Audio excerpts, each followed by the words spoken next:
Farmers are angry in the Netherlands over plans for tougher measures to drastically reduce emissions of nitrogen oxides. The Dutch government unveiled its goals on Friday to mandate reductions of up to 70% in many places and as high as 95% in others to protect nature. The cabinet says it's an unavoidable transition. Well, that clip was from 5 months ago, and they did it. They finally did it. They announced the Dutch regime is going to begin seizing private property because of the tyranny of models, because of this fake, false, hyperbolic nitrogen crisis. This is a brutal example of the science. So here's how the one story put it. This is, I think, the Telegraph from England. Quote, the Dutch government plans to buy and close up to 3,000 farms near environmentally sensitive areas to comply with EU nature preservation rules.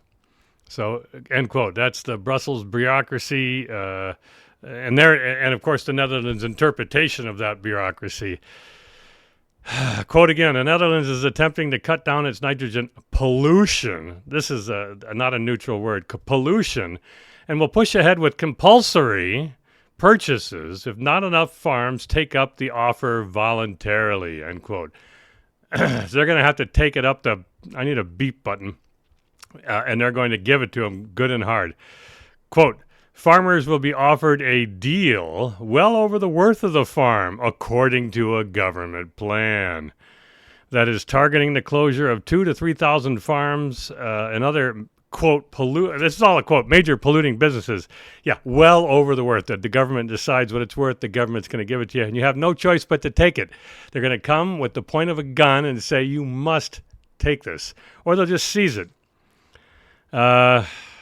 Here we go. This is the end of the quote. This is a quote inside of a quote. This is Christianne van der Waal. The Dutch have a nitrogen minister. They actually have a minister for nitrogen. This is her quote. Christianne van der Waal. There is no better offer coming. There is no better. This is an ultimatum. Quote. There is no better offer coming. She said compulsory purchases would be made, quote, with a pain in the heart, if necessary. Now, I ask you, before we get to the fake crisis, is there any better real-life example of a cry bully than this?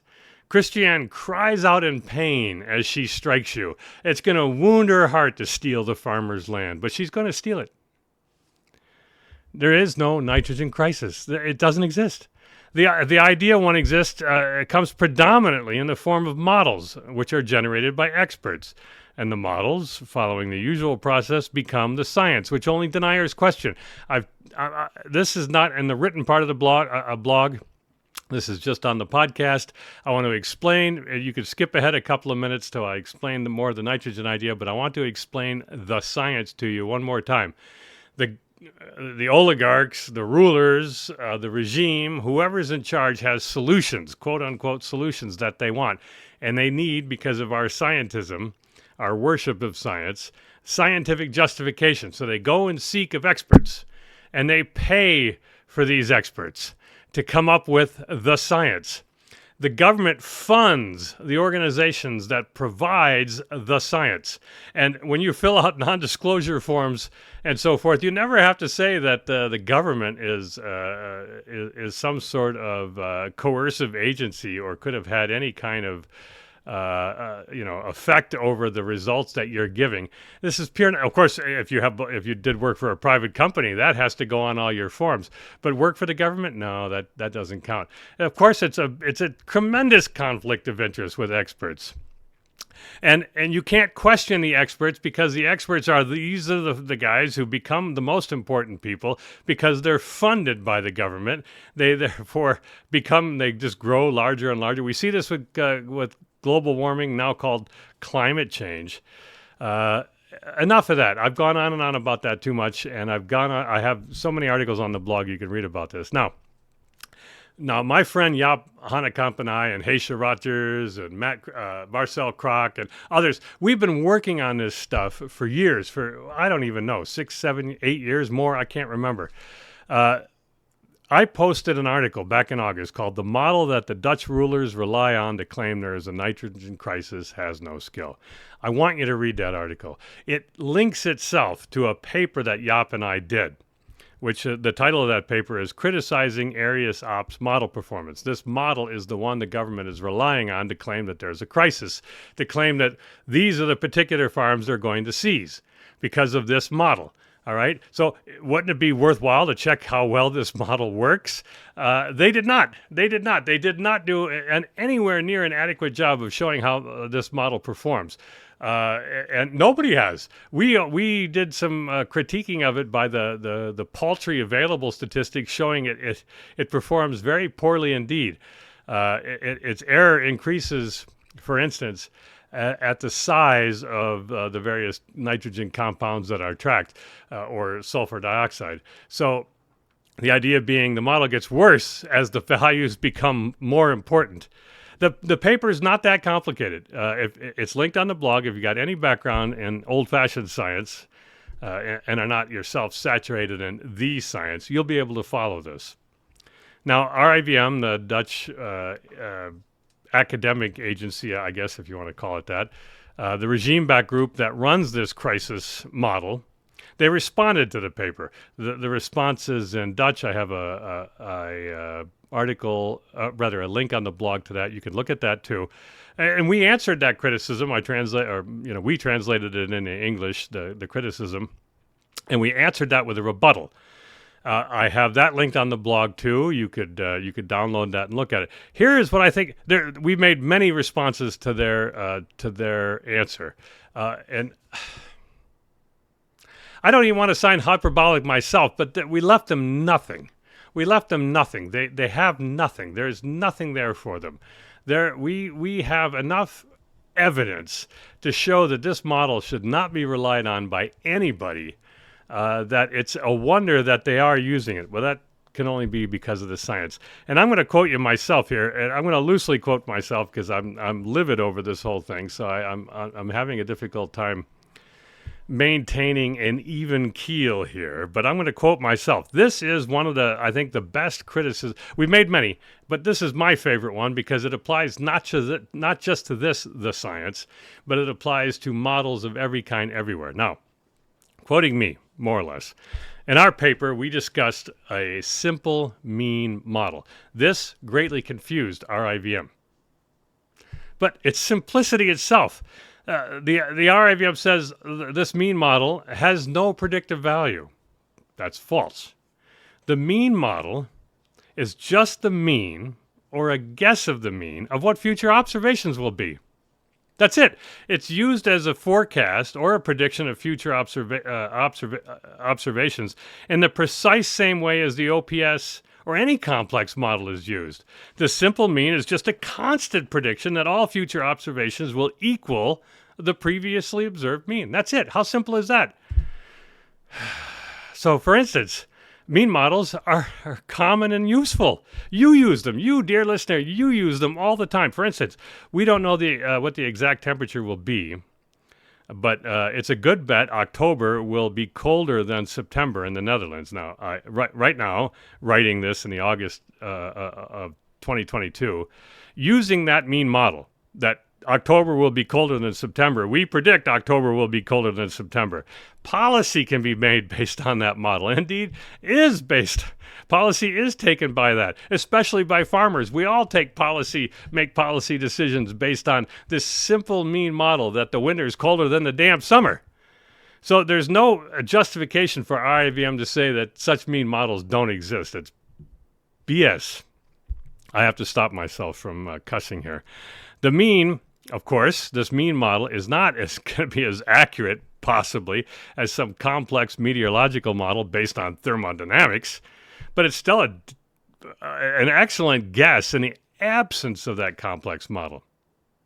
Now, of course, we can and should and must compare this simple mean model with any more complex model. And if it turns out using the very measures advocated by the Dutch government, RIVM, if it turns out the mean model beats the complex model using their measures, we should of course not use the complex model. We would do better with the mean model. This is a necessary result. In other words, it is a proved result. It is a matter of logic. Okay, there's no disputing that result. This is obvious.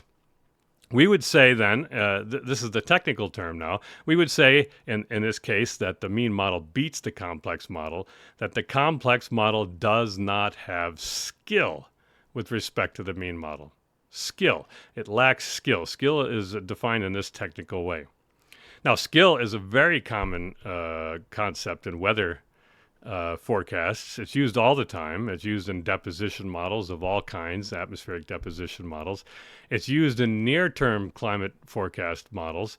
It's not used for very good reason in longer-term, year-plus climate temperature models and the like, because they don't like the results of that. But that's a story for another day. Now, we supply many references in our paper to prove this. We could supply many more too, or you could just look them up yourself. It is an enormous consequential topic in meteorology. And it's easy to understand. I think it's easy to understand, although I have a hell of a time explaining this to people. It's a silly argument to say that because it's a damn silly argument to say that because it has not been used before by RIVM, it should not be used now, or that it is, quote, not relevant, as RIVM says it is.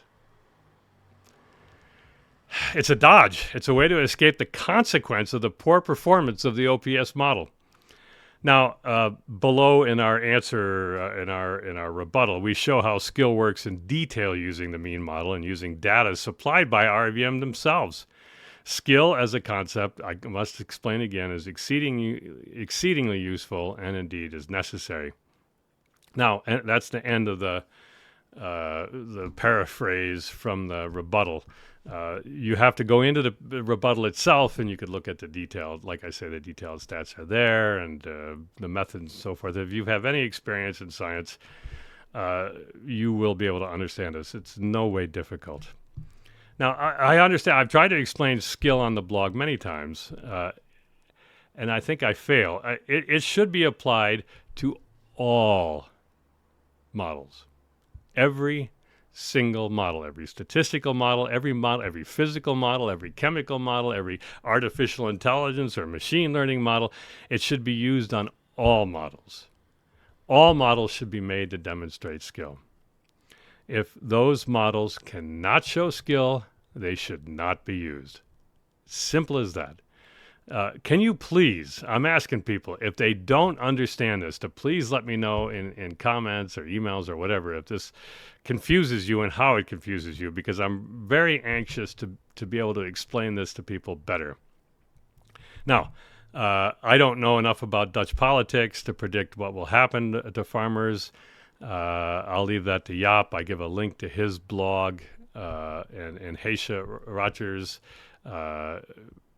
It's on the blog. They know much more about this than I do. I only know about the meteorology, the weather, and the atmospheric transport, all that kind of stuff. That's what I'm talking about.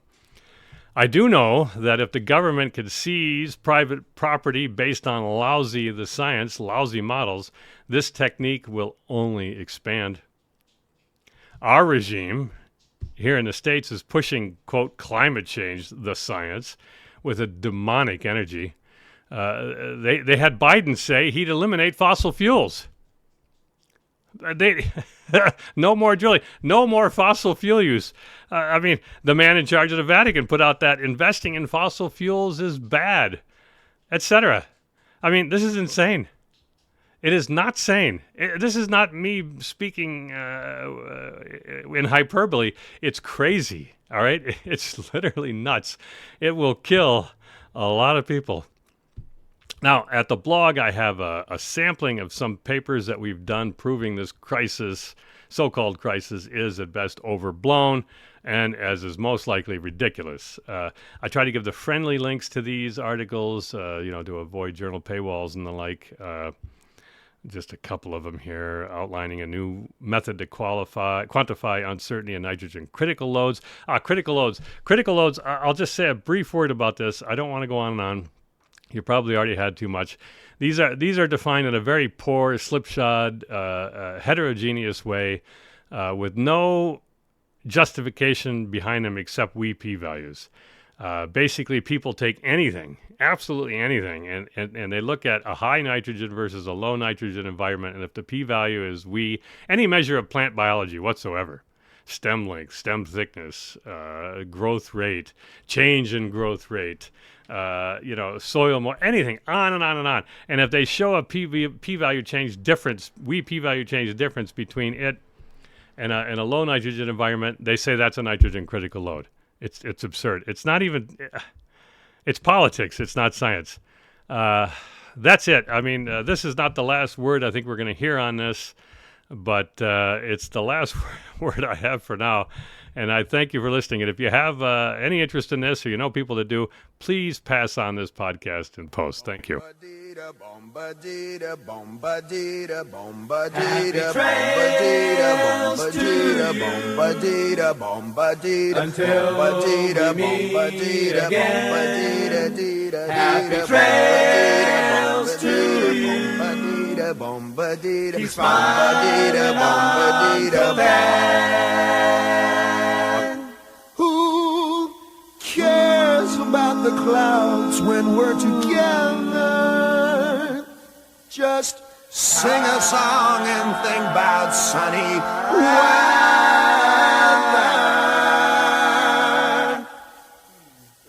Happy trails to you till we meet again.